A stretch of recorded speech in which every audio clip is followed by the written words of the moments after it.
asal-usul Surabaya. Pada zaman dahulu, hiduplah dua hewan kuat dan tangguh.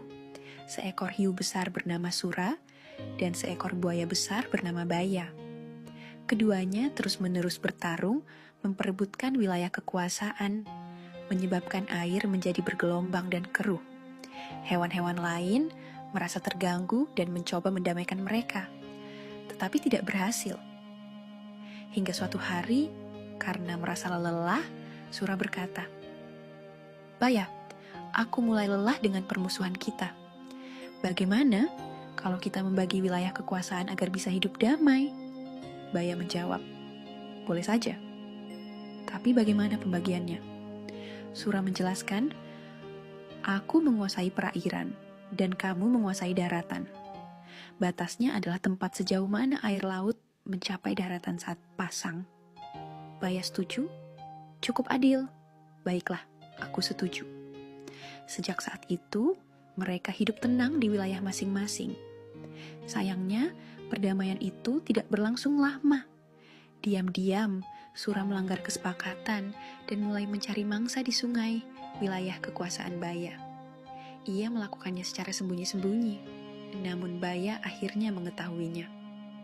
Suatu hari, Baya memergoki Sura, sedang berburu di sungai dan marah besar. "Hai Sura, mengapa kau berlaku curang? Bukankah sungai adalah wilayahku?" Sura membela diri. "Apa katamu? Aku tidak melanggar. Sungai itu perairan, dan aku menguasai semua perairan." Baya menolak alasan itu. "Kau hanya mencari-cari alasan. Perjanjian kita berakhir," katanya dengan tegas. "Mari kita bertarung. Siapa menang, dia berhak menguasai darat dan laut." Sura menjawab lantang. "Baik, mari kita tentukan siapa yang terkuat." Pertarungan sengit pun kembali terjadi. Sura menggigit ekor Baya, dan Baya membalas dengan menggigit ekor Sura hingga hampir putus. Air sungai bergolak hebat, dan suara perkelahian mereka menggema ke segala penjuru. Karena tidak tahan dengan rasa sakit, akhirnya Sura menyerah dan berenang kembali ke laut. Sejak saat itu, Sura tidak pernah lagi kembali ke wilayah sungai. Ekor Sura yang terluka membuatnya berenang dengan membelok ke kiri, sedangkan Baya tetap tinggal di sungai dengan luka di ekornya, namun merasa puas karena telah memenangkan pertarungan tersebut.